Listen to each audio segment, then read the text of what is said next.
Então, convidamos, né, o deputado estadual Gora para proferir a palestra sobre políticas públicas de agricultura urbana em Curitiba. E que peço uma salva de palmas.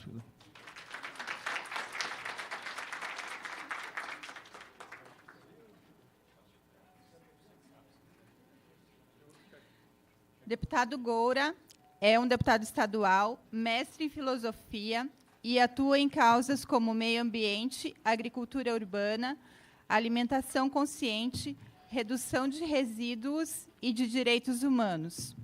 Foi vereador e seu mandato defendeu o projeto de agricultura urbana na cidade de Curitiba.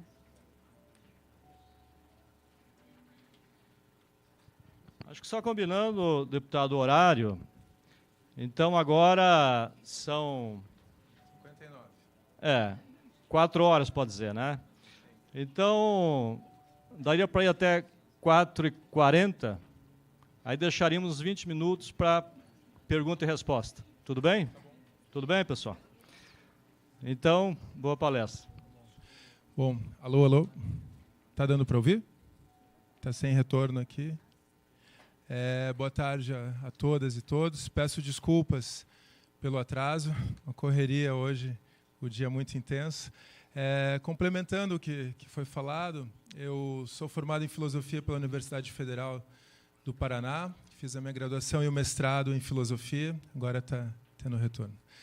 E fui eleito vereador em 2016 aqui em Curitiba e, o ano passado, consegui ser eleito deputado estadual. A gente começou agora o 4º mês do mandato. Estou presidindo a Comissão de Meio Ambiente, Ecologia e Proteção aos Animais na Assembleia Legislativa. Também sou membro da Comissão de Direitos Humanos, da Comissão de Cultura, da Comissão de Juventude e da Comissão de Mercosul e Relações Internacionais.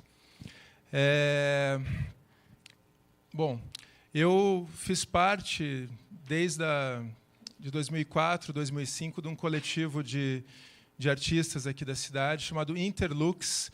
O Interlux foi um coletivo que discutiu a cidade e era formado, basicamente, por artistas. Eu era o único intruso, o filósofo, no meio. Mas eu acho que a filosofia, por mais que o governo federal diga o contrário, ela nos dá o direito de falar sobre qualquer coisa. Ela nos dá uma instrumentalização teórica, conceitual, pela qual a gente pode discutir todos os ramos do saber. E pensando que todos os ramos do saber, de certa forma, Maurício, olá, são derivações, né, do que se chamava de sofia, de sabedoria, da filosofia como cultivo dessa amizade ao saber. Então, também registrar aqui todo o nosso apoio às universidades públicas, à UTFPR, à Federal, às universidades estaduais. Eu acho que o momento em que nós estamos vivendo é um momento muito perigoso, um momento de um culto agressivo à ignorância, um culto que está tentando misturar assim as coisas, os argumentos, e criar uma confusão na tomada de decisões por parte da população. Então, aqui, fazer esse registro antes de iniciar a nossa conversa.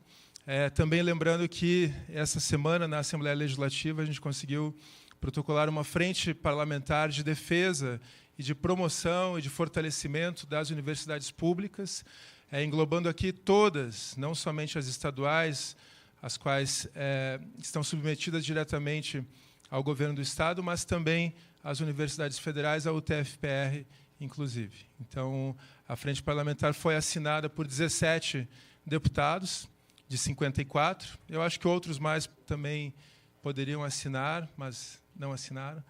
Mas, mesmo assim, é um espaço também para a gente criar um diálogo com a comunidade acadêmica, e queria aqui deixar já essa porta de entrada aberta aqui a todos os professores, alunos, diretores, para que a gente possa pautar no âmbito da Assembleia Legislativa as discussões necessárias. Eu estava dizendo que o coletivo Interlux, ele, dentre outras coisas, começou a discutir a bicicleta em Curitiba. Então, nós criamos a Bicicletada, isso foi final de 2004, 2005, que foi um movimento que toda última sexta-feira se reunia no pátio da reitoria e começou a tratar a bicicleta como uma forma de intervenção urbana. Está aqui a Silvana, do Ciclovida da Universidade Federal, programa de extensão. Em 2007, esse coletivo e os ciclistas pintam a primeira ciclofaixa clandestina da cidade, na rua Augusto Stresser. Nós fomos presos na ocasião e multados por crime ambiental, por pichação, e foi o que acarretou uma discussão maior sobre o tema da mobilidade por bicicleta, porque gerou interesse da mídia, gerou interesse da sociedade como um todo. A partir daí, até o Ciclovida aparece de forma mais intensa, porque há a realização do primeiro desafio intermodal. Acho que todo mundo já viu que, desde então, a Universidade Federal tem feito, com apoio também da UTFPR, que é um desafio para aferir qual o melhor meio de transporte na cidade, o que gasta menos, o que polui menos e o que traz um grau de satisfação maior ao usuário. Não é puxar a sardinha, mas a bicicleta sempre ganha. E, paralelamente, o Interlux, na ocasião, começou a discutir uma forma de intervenção urbana que nós chamamos, na época, de jardinagem libertária.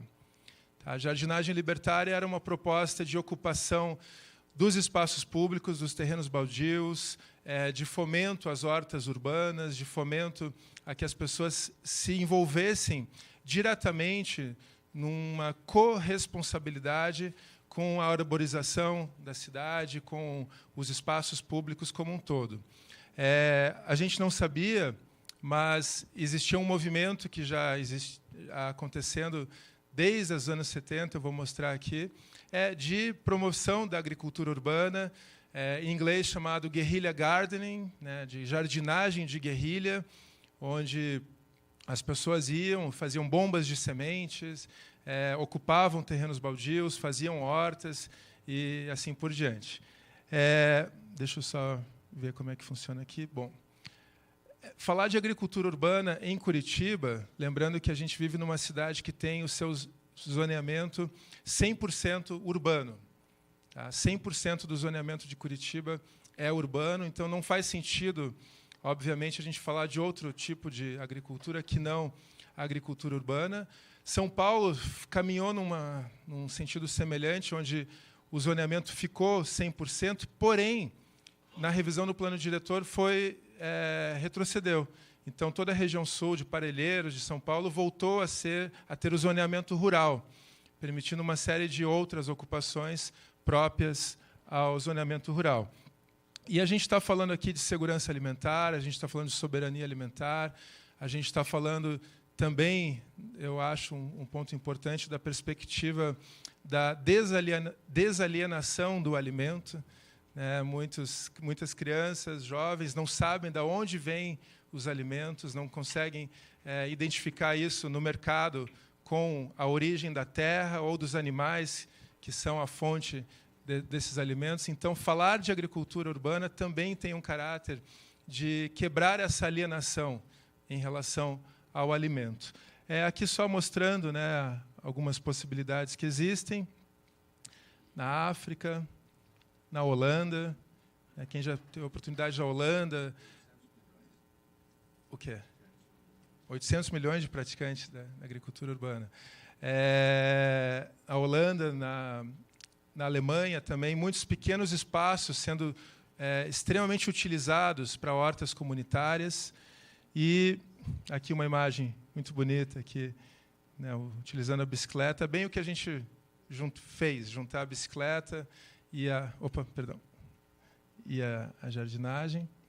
A Liz Christie, também em Nova York, puxando desde 73 essa iniciativa da Guerrilha Verde. Tá? Então, essa ideia da gente aproximar a cidade e o campo, aproximar os consumidores dos alimentos, dos produtores do alimento, ou melhor ainda, trazer a produção do alimento também para a zona urbana. Pensando também aqui todo o impacto que a gente tem.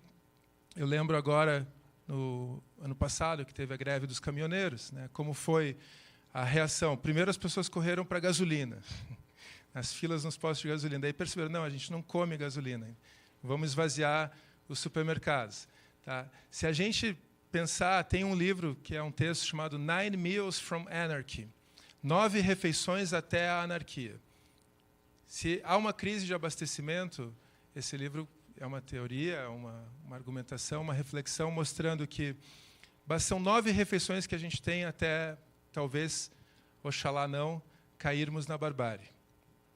Então, a importância da agricultura urbana como forma da gente conseguir produzir os alimentos necessários para a população que vive, consumir localmente aquilo que é produzido.